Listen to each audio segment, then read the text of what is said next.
What's going on, guys? Dare here with Fantasy Football Advice, coming at you with another fantasy football video. In today's video, we're going to be breaking down two running backs that are going very high in the draft. In fact, these two running backs were just drafted in the same draft class last year. If you're watching this video, you probably read the title, you saw the thumbnail. It's Leonard Fournette and Dalvin Cook. I'm going to start off by just saying these are two great options. I don't think that any one team would be disappointed if they landed either of these running backs, even if they were their RB1. But in reality, if you're on the clock, you may have to be forced to just pick one of them. Currently, Leonard Fournette is going as RB9 and Dalvin Cook is going as RB10.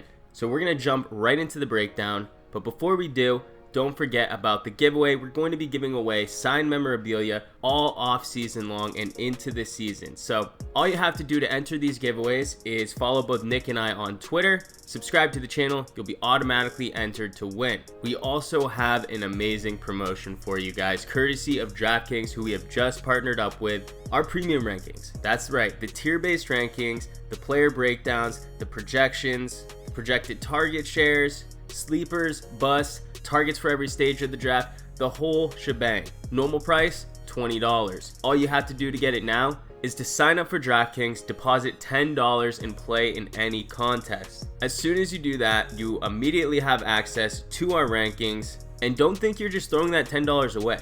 You could literally turn that $10 into hundreds of dollars. People do it every day, and it's super simple. In fact, Nick and I will personally help you guys and provide you guys DFS lineups all through the regular season. And hey, if you don't have time for it, you don't have time to play all season, you're too into regular season fantasy football, you're still getting 50% off, and just take a shot. Throw that $10 into one contest, you could double it, withdraw your money right away. So if you want to sign up for that, use the link in the description box below. I'm telling you guys, deals like this, they don't come often. Now, stat of the day. We missed the stat of the day yesterday because the video is just so long. These rankings videos, they really take a long time. But another stat of the day we have for today is which receiver with at least 10 targets in the red zone had the worst red zone catch rate. Okay, so which receiver with at least 10 red zone targets had the worst catch rate in the red zone? Leave your answer in the comment section down below and we will be happy to let you know who wins in tomorrow's video. So let's get into the video. First, Leonard Fournette. I mentioned it earlier, but he is coming in at RB9, so it's a pretty hefty price tag. We know that the running backs are really heavily weighted in the first round, so the only people who are really going to be having an opportunity to get Fournette is going to be those people with picks 10 through 14. Obviously, people will reach higher. Some drafts, he will fall lower, but in general, he's going in that area. So what is there to like about Fournette? Well, to start, he's an absolute beast. He's big, he's fast, and most importantly, he's going to get a ton of touches. How big is Fournette exactly? Well, he's listed as 6 foot 240, so he's not quite Derrick Henry, but he's pretty damn close. Compare him to 90% of the running backs in the league, and you can easily see that they just don't make running backs his size. They don't come out that often. You look at him and you just think of a guy who's built to carry a big workload. Now, he's on a team that has an extremely tough defense, which is going to help him. They could even be called the toughest defense in the league. It could be a stretch, and year over year, we have a high turnover rate in defenses, but we know this defense is going to be great. The Jacksonville Jaguars, they have a really weak passing game. It's something that's going to force them to lean on the strength of the offensive line, lean on the running game. And although this team is leaning on the running game, there's really no competition for touches out of the backfield. He may lose some. Obviously, you don't have running backs who are getting 90-95% of the carries, but there's no real threat to take the Lions' work share from him. You have TJ Yeldon, who is an extremely underwhelming player, and then you have a guy that we like, a hot up-and-comer in Corey Grant. They have been mentioning they do want to get Corey Grant more involved, but there is no denying that Fournette is the guy as long as he remains healthy. In 2017, he had 268 carries in 13 games, which ranked 7th in the league, and that was with only playing in 13 games. Had he played in 16 games, he would have cracked 329 carries alone, not touches, carries. To put that into perspective, Le'Veon Bell was the only other back to have over 300 carries, and the second most carries to him was LaShawn McCoy coming in at 285. So if he had played 16 games at the pace he was at, and remember he played 13, he would have had 329 carries. So that's a monstrous workload. I don't need to tell you guys this, but anyone drafting him, They feel confident because you're basically getting a level of safety when it comes to the week-to-week consistency. The only thing you can really do to gauge somebody's week-to-week consistency, besides playing against the strength of the defense, is to rely on how much volume they're going to get. Volume, of course, is the number one indicator that translates to fantasy points. If you're getting a lot of volume, you can easily translate that to an amount of fantasy points that a player is going to get. Obviously, efficiency is a completely other factor, and that's what adds to the variance. So if you have a running back, especially in the first round, you want that volume, and that volume is something Fournette provides your team. What really makes Fournette stand out, apart from all the other first round running backs, is his lack of usage in the receiving game. Excluding Zeke, he's the only other person that isn't going to get a high volume target market share when you compare him to players like Bell, Gurley, Zeke, Gordon, Hunt, players like that. But even though he's not going to necessarily get all of the volume, he has looked pretty decent in the passing game. And I think decent might be an understatement. I mean, in his limited opportunities, he caught the ball pretty well, racking up 302 receiving yards on 36 receptions. And if you do the math, that comes out to a 75% catch rate. For a guy who's known as not a pass catcher, that's an extremely respectable total. And realistically, I just don't see that going down. I don't really see it increasing too much, just because they do expect to feature Corey Grant and TJ Yeldon more in the passing game. But it's a common misconception to think if you are not a pass catching back, you just don't get any targets or receptions. Sometimes plays break down, and sometimes the quarterback needs to dump the ball off. And even though it's not a designed pass play to the running back position, or it's not a designed dump off, they still happen. And if the running back has the eye and is always looking for the ball, he can really make some plays out of it. But long story short, I do think that Fournette can at least maintain the same amount of targets he had last season, which isn't going to make him someone like Jordan Howard. But let's talk what makes Fournette great, right? Where's the money at? Well, let's talk goal line. There is no way, if Fournette's healthy, that any other back is going to be featured in the goal line. He was extremely efficient in that area last season. And remember, he's 6 foot 240. Who are you going to put in? Out of Fournette's 17 attempts inside the 10, he converted 7 of those into touchdowns. And remember, he missed time, so we did get a chance to see Grant and Yeldon in goal line situations, and to put it lightly, they were really bad. So there was something that Fournette was doing, and you know they were stacking the box against him, and he was still able to get it done. This is going to be something that he is going to have, and you can look forward to by drafting him in 2018. So just to summarize, overall you're getting a player who has guaranteed volume, he's big, he's fast, he has a stranglehold on all the goal line work, and is going to always get the lion's share of the touches. And if the game is on the line, you know they won't take him off the field. Oh, yeah, and can't forget, they have a really good defense, which should provide some good game scripts for him. They're a defensive team that relies on the run game, so clearly there's just a lot to like about Fournette. But let's talk about some of the things that we don't like so much about Fournette in this situation. As for Fournette himself, when we look at his end of season totals, we just see a guy who produced, right? But if you really break it down to how effective he was, he ranked 27th in breakaway percentage. He did have a few big runs early on, but he really fizzled out after that. Injury could have definitely played a factor since he was clearly lacking some explosiveness down the stretch, but we only have the sample we can go off of. And when we're drafting a player, we can't just throw out an entire season of data and chop it all up to an injury. So we said 27th in breakaway percentage, right? Well, if you're talking elusiveness rating, he was not elusive whatsoever. He actually ranked 38th in elusiveness rating, which, just to explain for those of you who do not know, elusiveness rating takes into account missed tackles and actually the success beyond the point of being helped by your blocker. So what did he do with the ball in his hands in some open space? Apparently, not so much. And what's even more alarming when it comes to Fournette is that 9 of 13 games last season, he was sub 4 yards per carry. In 5 of those games, he was even sub 3 yards per carry. I'm not even kidding. So that means a grand total of 4 games throughout the entire season, he was able to average 4 or more yards per carry. And it gets worse though. In the 2 games that he did break off 2 big runs, in those games, the end result was a 6.5 yards per carry average and a 6.2 yards per carry average. Let's just break this down for a second, right? He had 2 big runs, 1 in each of those games, and averaged over 6 yards per carry in each of those games. let's take away those big runs in just both of those games real quick and see how he was doing for the remainder of the game, right? If you take away those runs in both of those contests, he averaged 3.4 yards per carry and 3.3 yards per carry. Now, we can't take anything away from what he's already done, right? But I do think it's a strong example to show you how ineffective he was for the entire game, and for a guy that doesn't have a strong chance to break away,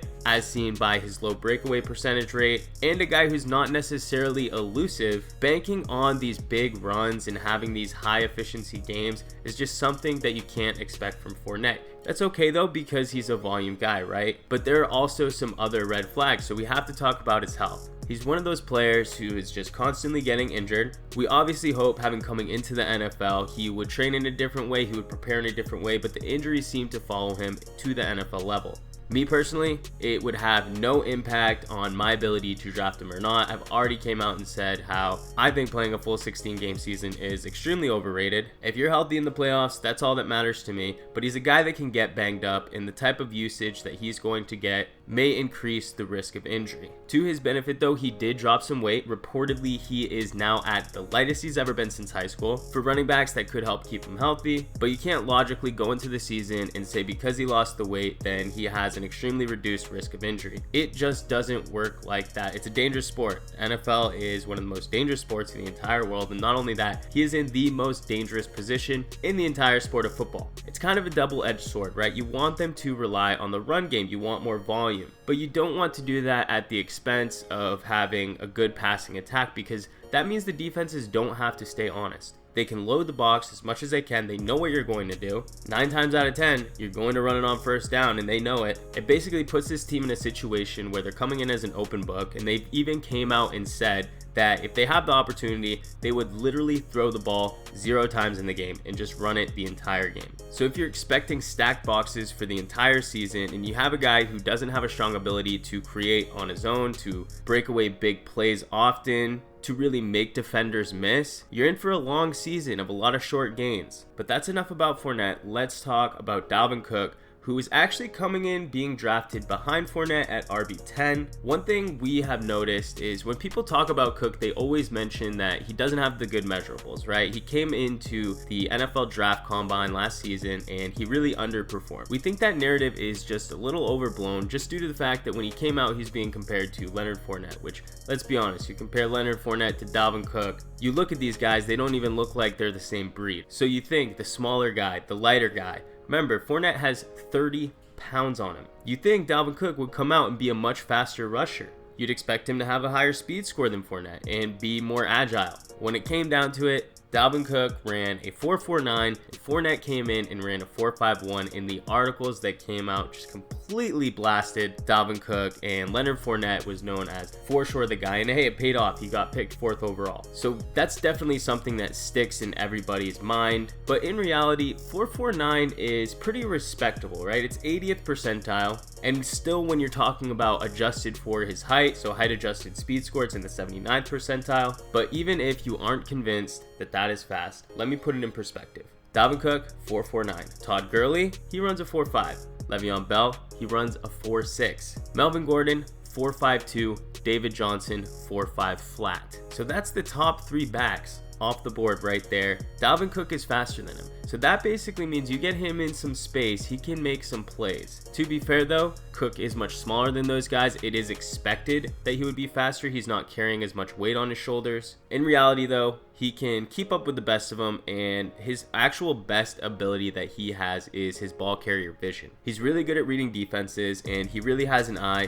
to know when to bounce in or out and when to put it in that valuable second gear and just explode. Unfortunately though, we didn't get to see a lot of him. In 4 games, he had a total of 72 carries. Those 72 carries amounted to 354 yards, which averages out to 4.8 yards per carry. Very respectable. In the receiving game, he was no slouch either. He tallied up 11 receptions for 90 yards with an 8.2 yards per reception. And in that 4-game sample size, he also scored 2 touchdowns. It was really like 3.5 games, but we're going to call it 4 because we're going to pace it out for a full 16-game sample. And if he were able to keep up that pace, that would have been 288 carries for 1,416 yards 44 receptions for 360 yards. So we're talking 1,746 total yards to go along with 44 receptions. If he was able to do that this season, there's no denying that everybody would be happy with purchasing him this year, but he would have to increase in the touchdown department. In the 4 games, he only had 2 touchdowns. They did come on his last 2 games, so he remained scoreless through the first 2 and then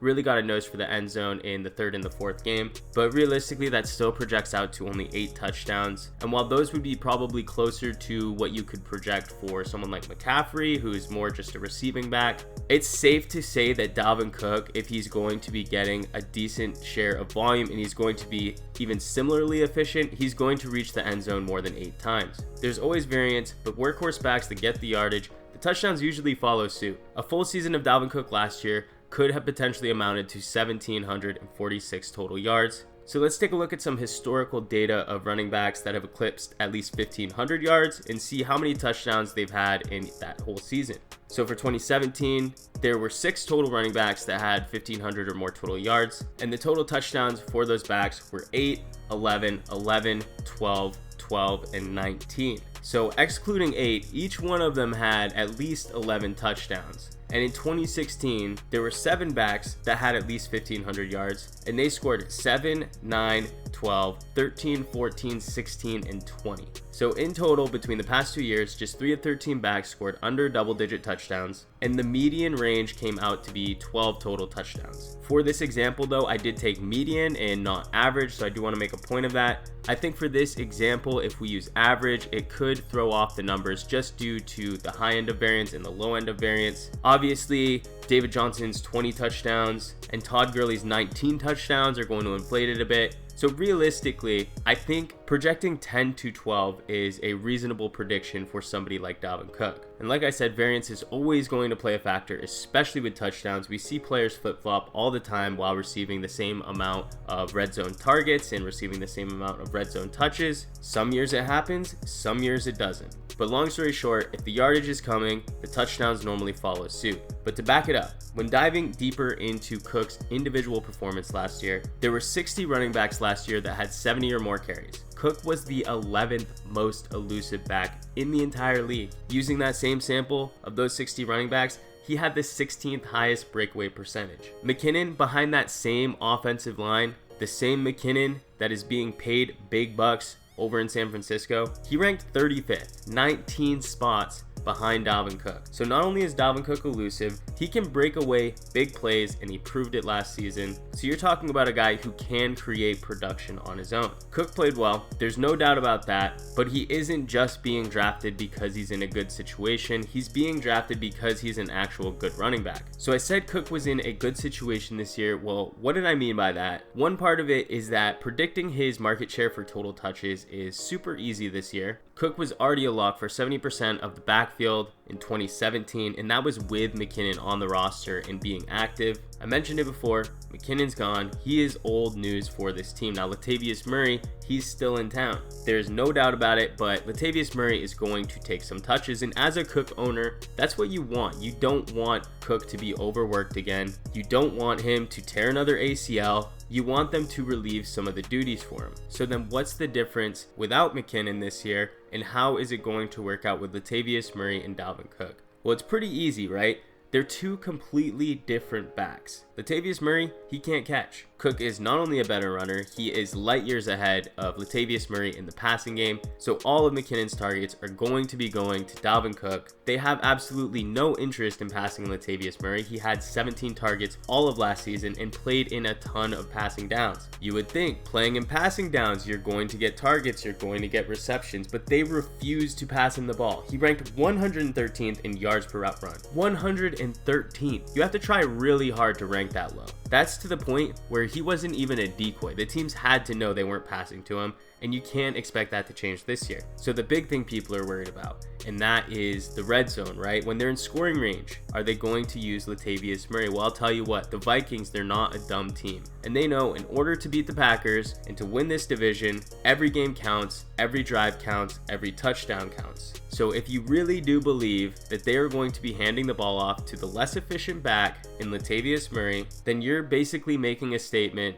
that the Minnesota Vikings are a terribly ran organization, because when the game's on the line and you need to make a play, you want to get the ball in the hands of your playmakers, your best players. Being a playmaker, making a play, it's not really synonymous with Latavius Murray. The best way to describe Latavius Murray is just like an upright plotter. I'm not worried about it. You shouldn't be either. Any carries or touches that Latavius Murray does take, that should be looked at as a good thing, because we want to keep Dalvin Cook healthy all season long, and having someone like Latavius Murray who has absolutely zero chance to be a threat to his touches is exactly what you would want as a Dalvin Cook owner. So those are the positives. Let's talk about his negatives, and I think the elephant in the room is his injury, right? He's coming off of a torn ACL. Now, ACLs, they're not that tricky. It's not that scientifically we haven't come far enough to repair these properly. It's just something you have to factor, as oftentimes players can become their own worst enemies, right? Fearing the risk of re-injury is a serious thing. They don't trust their own bodies. They have an unwillingness to make the same moves that made them special in the first place.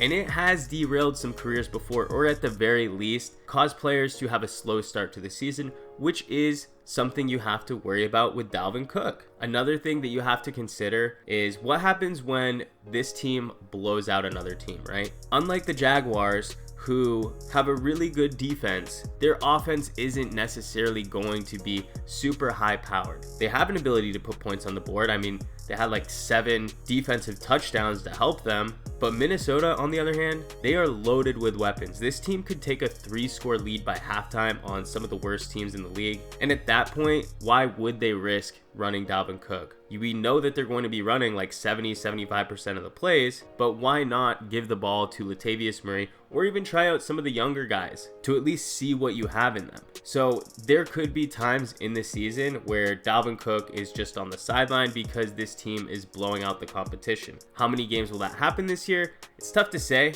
We'll have to see how good this team really is coming into the season. Obviously, new quarterback, defensive turnover happens all the time, but it's something that you have to be aware of when drafting Dalvin Cook. Now, the third issue that we have with Dalvin Cook are his drops and his pass protection. Some people may consider this a smaller issue, but he did have 3 drops last season, which is a lot considering he only had a total of 15 targets. So for reference, that drop rate was higher than Jordan Howard, who we all know has absolute bricks for hands, but still, 3 drops, it is something to start to notice, and if it's not cleaned up, Kirk Cousins may not trust him all that much. I would say it's a concern, and remember, when it comes to these guys, we're really splitting hairs because these are 2 of the top 12 players in the entire NFL. They don't really have a ton of weaknesses. But when it comes to the drops, one thing that you have to factor is that it's an extremely small sample. So even though he had 3 drops, we don't know if it's really just a case of the jitters and it wasn't truly a problem in his pass catching ability,